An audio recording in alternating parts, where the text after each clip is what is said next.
Everyone, तो international organisation की series में आज हम बात करेंगे विपो के बारे में, जिसे हम कहते हैं वर्ल्ड इंटेलेक्चुअल प्रॉपर्टी ऑर्गेनाइजेशन। विपो एक ग्लोबल प्लेटफॉर्म है इंटेलेक्चुअल प्रॉपर्टी रिलेटिंग जो सर्विसेज हैं, पॉलिसी है, इंफॉर्मेशन है और कोऑपरेशन है among the various country of the globe. तो उसको लेके विपो एक कॉमन प्लेटफॉर्म प्रोवाइड करवाती है।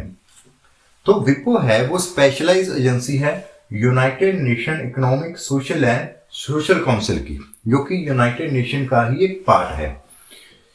तो जो अगर हम विपो की ओरिजिन के बारे में बात करते हैं, तो जो विपो का ओरिजिन स्टार्ट होता है वो 1883-1886 से स्टार्ट होता है, जब पेरिस कन्वेंशन और बर्न कन्वेंशन, जो पेरिस कन्वेंशन थी वो इंडस्ट्रियल प्रॉपर्टी के लिए और बर्न कन्वेंशन थी वो protection of literary and artistic right के लिए ये कन्वेंशन हुई थी। तो ये जो दो कन्वेंशन है, पेरिस कन्वेंशन और बर्न कन्वेंशन, ये दोनों ही बात करती हैं इंटरनेशनल ब्यूरो के बारे में।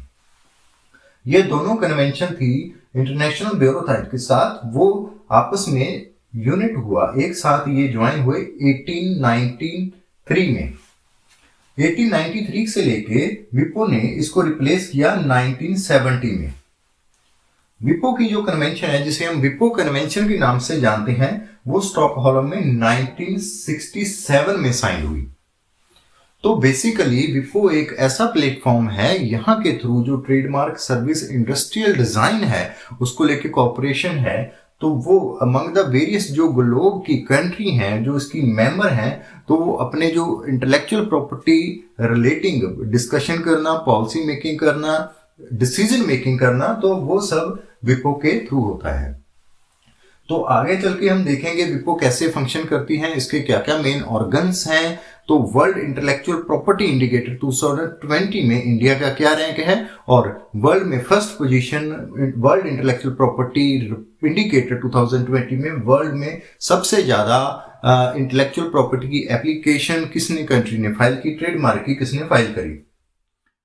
बात करेंगे विपो के डायरेक्टर जनरल के बारे में। तो जो विपो के डायरेक्टर जनरल हैं वो हैं डैरेन टैंग, आप इसको याद रखें। तो उसके बाद जो विपो का हेडक्वार्टर है वो है जिनीवा, स्विट्जरलैंड में।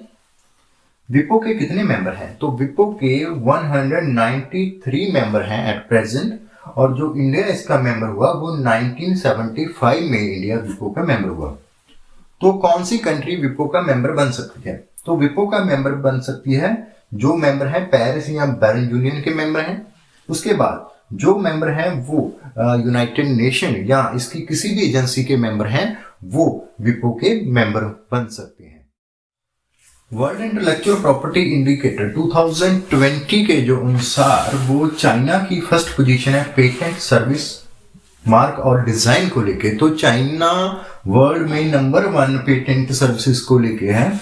उसके बाद जो इंडिया है, इंडिया का पेटेंट में 10th, सर्विस मार्क में 8th और डिजाइन में 30th पोजीशन इंडिया की है। उसके बाद बात करते हैं पर्पजेस ऑफ विपो के बारे में। तो जो विपो का पर्पज है टू इनकरेज क्रिएटिव एक्टिविटी, जो creative activity, discovery, scientific discovery होंगी, उसको लेके क्रिएटिव और लोगों को अवेयर करना और उनको इन्वॉल्व करना, ये विपो का पर्पज है। और प्रमोट करना, इंटेलेक्चुअल प्रॉपर्टी की एक्टिविटी को प्रमोट करना, प्रोटेक्शन को, इंटेलेक्चुअल प्रॉपर्टी के राइट को प्रोटेक्ट करना, ये विपो का वो पर्पज है। तो जो सेकंड पर्पज है वो है कि प्रॉपर एडमिनिस्ट्रेशन, विपो की जो अलग अलग ट्रीटी के थ्रू यूनियन क्रिएट की गई हैं उनके बीच में एक कोऑर्डिनेशन क्रिएट करना, ये जो विपो का मेन पर्पजेस है। तो उसके बाद हम बात करेंगे इंटेलेक्चुअल प्रॉपर्टी क्या होता है, इंटेलेक्चुअल प्रॉपर्टी में क्या क्या शामिल है। तो इंटेलेक्चुअल प्रॉपर्टी में हम देखते हैं कि इंटेलेक्चुअल प्रॉपर्टी में क्या क्या इसमें शामिल हो जाता है। तो इंटेलेक्चुअल प्रॉपर्टी में सबसे पहले हम बात करेंगे लिटरेरी, आर्टिस्टिक और साइंटिफिक वर्क की, जो कि लिटरेरी, साइंटिफिक और आर्टिस्टिक वर्क है, वो सब इंटेलेक्चुअल प्रॉपर्टी की डेफिनेशन में आता है। तो उसके बाद जो सेकंड है वो है जो आर्टिस्ट स्टेज पे परफॉर्म कर रहा है, परफॉर्मिंग ऑफ आर्टिस्ट, आर्टिस्ट की परफॉर्मेंस है वो इसमें आता है इंटेलेक्चुअल प्रॉपर्टी में। फोनोग्राम है, फोनोग्राम। उसके बाद आता है ब्रॉडकास्टिंग। तो जो आर्टिस्ट परफॉर्मिंग आर्टिस्ट है उनकी जो परफॉर्मेंस है वो इंटेलेक्चुअल प्रॉपर्टी में आते हैं। इंटेलेक्चुअल प्रॉपर्टी बेसिकली किसी भी बंदे की, किसी भी पर्सन की, अगर उसमें क्रिएटिविटी इन्वॉल्व है, ऐसा नहीं है कि वो कॉपी करके अपनी चीज को पेश कर रहा है, वो उसका क्रिएटिव है, उसका खुद से माइंड से क्रिएटिव है, तो वो इंटेलेक्चुअल प्रॉपर्टी की डेफिनेशन में आता है। उसके बाद आता है इन्वेंशन। किसी में फील्ड में कोई इन्वेंशन हुई है तो वो इंटेलेक्चुअल प्रॉपर्टी की डेफिनेशन में आएगा। उसके बाद जो फोर्थ पॉइंट आता है वो है साइंटिफिक डिस्कवरी। साइंटिफिक डिस्कवरी में जो डिस्कवरी साइंस द्वारा की जाती है या किसी साइंटिस्ट द्वारा की जाती है साइंटिफिकली वे से, उसको हम इंटेलेक्चुअल प्रॉपर्टी की डेफिनेशन में रखेंगे। तो उसके बाद जो पॉइंट आते हैं इंटेलेक्चुअल प्रॉपर्टी की कैटेगरी में, वो 5th नंबर पे आता है इंडस्ट्रियल डिजाइन। इंडस्ट्रियल डिजाइन है वो किसी भी प्रोडक्ट का कोई डिजाइन है, वो इंटेलेक्चुअल प्रॉपर्टी की डेफिनेशन में आता है। उसके बाद 6th नंबर पे है ट्रेडमार्क है। किसी भी कंपनी का कोई यूनिक ट्रेडमार्क होता है। सर्विस मार्क है, सर्विस मार्क है, ये इंटेलेक्चुअल प्रॉपर्टी की कैटेगरी में आएगा। उसके बाद कमर्शियल डिजाइन है, वो भी इंटेलेक्चुअल प्रॉपर्टी की कैटेगरी में आएंगे। तो जो 7th नंबर पे इंटेलेक्चुअल प्रॉपर्टी की कैटेगरी में आता है वो है protection against unfair competition. Unfair competition में ये इंटेलेक्चुअल प्रॉपर्टी डेफिनेशन में आएगा। तो ये जो सारे जो पॉइंट हैं, जो डिस्क्रिप्शन है, वो इंटेलेक्चुअल प्रॉपर्टी की डेफिनेशन में आता है। तो उसके बाद जो विपो की डिसीजन मेकिंग बॉडी है, इसमें विपो में जो डिसीजन है वो कैसे होते हैं। तो जो विपो की डिसीजन मेकिंग है, जो डिसीजन मेकिंग है वो कौन करती है? General assembly.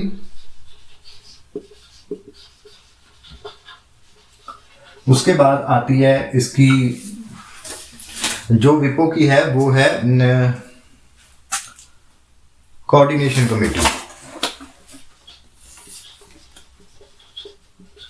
Coordination committee conference, ये इसकी डिसीजन मेकिंग अथॉरिटीज हैं। तो इसमें वो सारे मेंबर शामिल होते हैं जो विपो के मेंबर होते हैं। तो उसके बाद जो विपो के ऑर्गन्स हैं, विपो के ऑर्गन कितने ऑर्गन हैं विपो के? तो विपो के बेसिकली 3 ऑर्गन्स हैं। जो मेजर इसके ऑर्गन्स हैं, सबसे पहले जनरल असेंबली।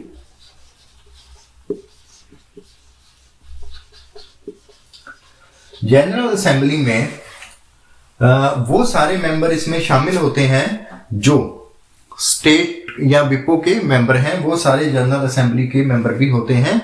तो इसकी किसी भी यूनियन का मेंबर वो भी जनरल असेंबली का मेंबर होगा। तो जनरल असेंबली के क्या फंक्शन है? तो जनरल असेंबली का जो फंक्शन है वो सबसे पहला है डायरेक्टर जनरल की अपॉइंटमेंट। डायरेक्टर जनरल जिसको नॉमिनेट करती है कोऑर्डिनेशन कमेटी।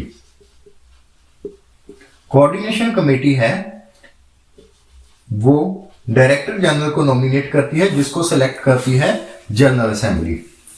तो उसके बाद कोऑर्डिनेशन कमेटी, उसके बाद जो सेकंड फंक्शन है वो अप्रूव करना, अप्रूवल, रिव्यू किसका? डायरेक्टर जनरल की रिपोर्ट का। और जो कोऑर्डिनेशन कमेटी है उसकी रिपोर्ट का रिव्यू और उसको अप्रूव करना, ये जनरल असेंबली का काम है। तो उसके बाद जो थर्ड काम है वो जनरल असेंबली का है कि जो यूनियन का कॉमन बजट है, यूनियन का जो कॉमन बजट है उसको अप्रूव करना, ये अडॉप्ट और अलग अलग जो वेरियस रेगुलेशन है, फाइनेंशियल रेगुलेशन है, उनको अप्रूव करना, ये जनरल असेंबली के कार्य में आता है। तो जनरल असेंबली के बाद जो दूसरा सबसे बड़ा जो वो है विपो कॉन्फ्रेंस। विपो कॉन्फ्रेंस,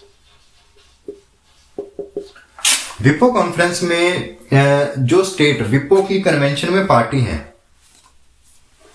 जो स्टेट विपो की कन्वेंशन में पार्टी है, वो विपो कॉन्फ्रेंस में होंगी। और विपो का जो काम है, जो इसकी अथॉरिटी है, जो कन्वेंशन में कोई अडॉप्शन है, कन्वेंशन में कोई अमेंडमेंट है, उसको अडॉप्ट करने की पावर कॉन्फ्रेंस में होती है। तो उसके बाद विपो की जो थर्ड मेन ऑर्गन्स है वो है इसकी coordination committee. Coordination committee,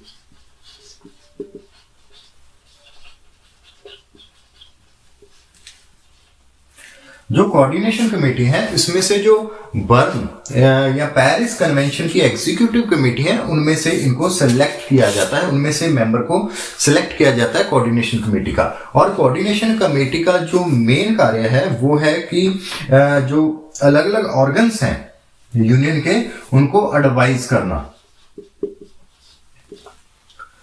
union के जो अलग अलग ऑर्गन्स हैं उनको एडवाइज करना, वो कोऑर्डिनेशन कमेटी का काम है। और इसके साथ साथ ये कॉन्फ्रेंस का एजेंडा, उसको भी निर्धारित करती है। कौन करती है? Coordination committee. तो उसके बाद हम बात करेंगे फंक्शन ऑफ विपो के। विपो में मेन क्या फंक्शन होते हैं? फंक्शंस ऑफ विपो, तो ये अलग अलग तरह के फंक्शन करती है। तो हम इसको कैटेगराइज वाइज देखेंगे। तो सबसे पहला फंक्शन है वो है नॉर्मेटिव फंक्शन।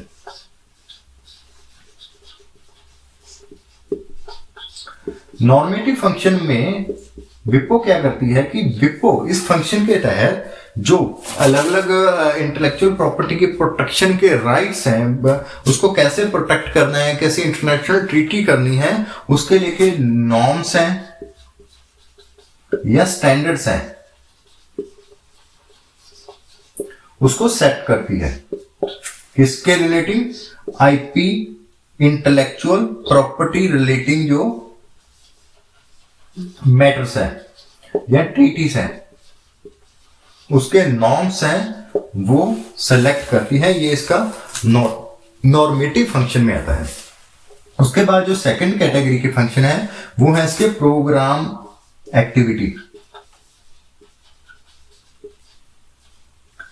प्रोग्राम एक्टिविटी में जो विपो है वो लीगल एंड टेक्निकल एडवाइस देती है। अलग अलग जो इसके ऑर्गन है या अलग इसके जो मेंबर्स हैं, उसको लीगल और टेक्निकल एडवाइस देती है, उसके लिए प्रोग्राम अरेंज करती है, ट्रेनिंग अरेंज करती है। तो इसके वो प्रोग्रामिंग एक्टिविटी फंक्शन में आता है। तो अब जो तीसरा इसका फंक्शन है वो है थर्ड है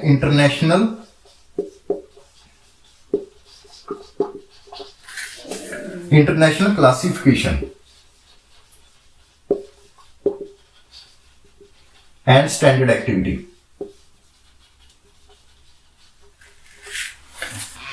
international classification and standard activity में जो अलग अलग इंटेलेक्चुअल प्रॉपर्टी ऑफिसर हैं, जैसे हर एक कंट्री में अलग उसके हर एक कंट्री का अपना एक अलग इंटेलेक्चुअल प्रॉपर्टी कोऑर्डिनेटर ऑफिसर होगा, तो उनके साथ आपस में कोऑर्डिनेशन करना, कोऑपरेशन करना, इसके साथ जो प्रॉपर्टी ऑफिसर है, इंटेलेक्चुअल प्रॉपर्टी ऑफिसर है, उसके साथ कोऑर्डिनेशन करना,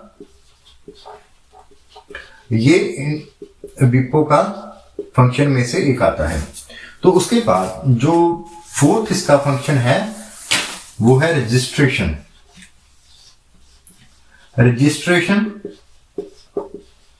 और फाइलिंग एक्टिविटी।